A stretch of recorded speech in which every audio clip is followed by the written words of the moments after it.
Nobel Peace Prize laureate and investigative journalist Maria Ressa has long fought for global press freedom. Her book, How to Stand Up to a Dictator, detailed her experience running the news site Rappler under the increasingly autocratic regime of President Rodrigo Duterte in the Philippines. She recently sat down with Amna Navas to discuss parallels she's seeing between the Philippines and the U.S. under President Trump. It's part of our new series on democracy, which focuses on the laws, institutions, and norms that have shaped this country and the challenges they face today. Maria, welcome back to the NewsHour. Thank you so much for joining us. Thanks for having me. So there's been a lot of concerns you've seen about President Trump's continuing attacks on the press and concerns about a loss of press freedom. I want you to start by just comparing what you lived through, what you documented, what you covered under Duterte with what we've seen in the first several weeks of this second Trump administration so far. It's exactly what we've lived through, except accelerated. It's incredible how fast it's going, and part of that is organization, right? But what we did in the Philippines is within 6 months, the Constitution of the Philippines is patterned after the United States. We have 3 branches of government and a powerful executive. But within 6 months of the election of Rodrigo Duterte, of him taking office, all of the checks and balances had collapsed. He was an all-powerful, the most powerful leader the country had ever known. And critical to that, crucial to that, is silencing the press and the justice system, the court system, right? And I think that's what we're beginning to see right now. Let me ask you about a few individual things we've seen. You've obviously seen the president go after specific news networks. He's also opened a probe into PBS, we should note. He's also blocked access for the Associated Press, known as the AP, for their refusal to call it just the Gulf of America as he wants. They call it the Gulf of Mexico and say he wants to change the name. Now, the AP, we should note, serves thousands of news organizations. They have a reporter in every single state house in America, hundreds of countries, rather over 100 countries across the world. What does it say to you that he's going after the AP? What's at stake in their lawsuit against the president here? It's not just press freedom that's at stake, right?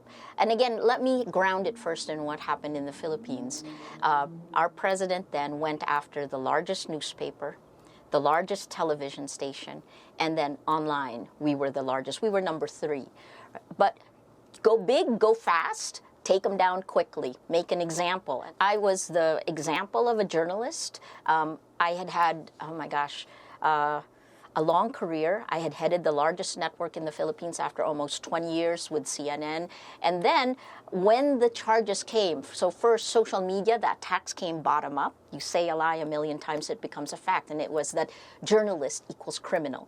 2 years before I was actually arrested, they trended that, the network that was created online, so the propaganda. Then a year later, we had the first criminal charges, 21 of them, and then by 2 years later, by 2019, I was arrested. And then it was 10 criminal charges in a little over a year. Look, what you're seeing is death by 1,000 cuts of democracy. This is exactly what I had written about in the book. And originally, I was speaking to Filipinos, but it is a cautionary tale for every democracy where technology is the spark that allows populism to become authoritarianism and to shift over. I think we're seeing this now. So if the press is under attack here, Maria, as an observer watching this all unfold, what do you make of the way that the press has responded? In particular, the fact that there's been a major news organization in ABC that's already settled a lawsuit with the president. It's reported that CBS would likely do the same. What do you make of that? Don't voluntarily give up your rights, right? I mean, again, I'll give you our example in the Philippines, where the newspaper gave up, the television station gave up, it lost its franchise or license to operate. And guess what? It never regained it, even after the time of Duterte.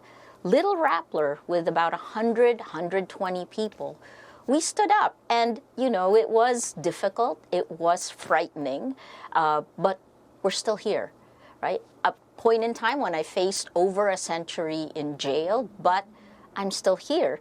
And after 2021, I had lost some of my rights. I wasn't allowed to travel, for example, but now here I am. I'm in New York City teaching at Columbia University, right? So I guess what I'm saying is, hold the line is the phrase we used because it's connected to the rights that you deserve as a citizen.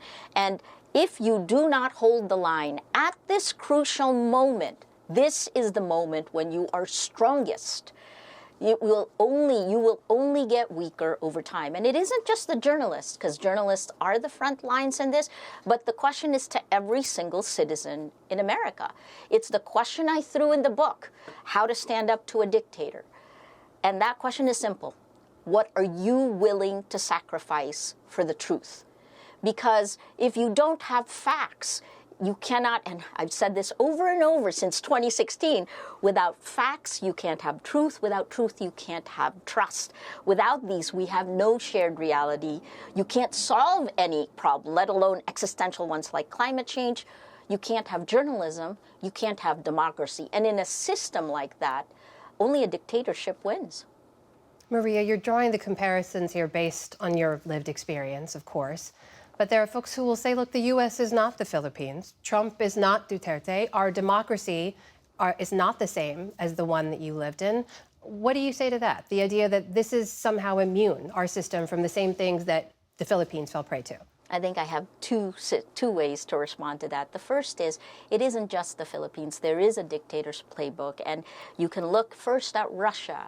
Actually, even before that, Turkey, Hungary, Russia, right, with Putin taking office. And the first step is really to get elected, once you're elected, to crush the systems of checks and balances and then replace them with your own.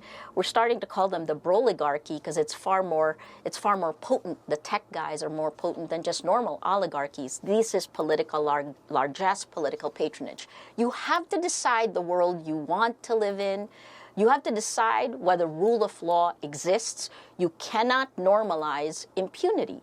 And if you don't, over time, we normalize that and you lose more and more of your rights. But here's a positive note. Rodrigo Duterte's term ended. He had one 6-year term. He did try to extend, and perhaps if the military had supported him, I wouldn't be here.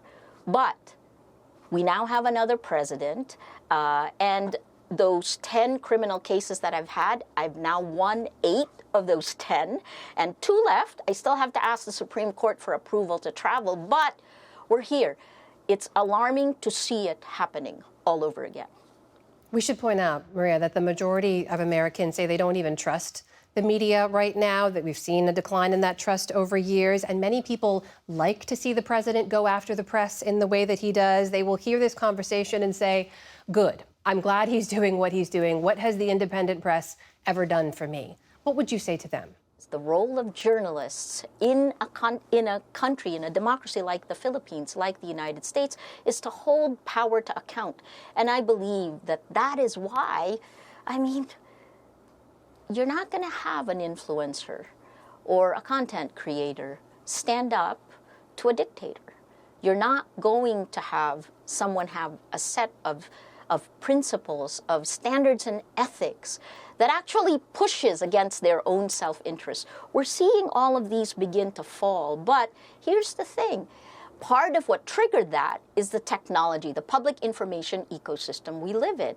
Journalists and news organizations have been under attack from the very beginning. So your lack of faith in that is a self-fulfilling prophecy. You lose journalism the way we practice it, you lose democracy. Maria Ressa, always such a pleasure to speak with you. Thank you so much for making the time.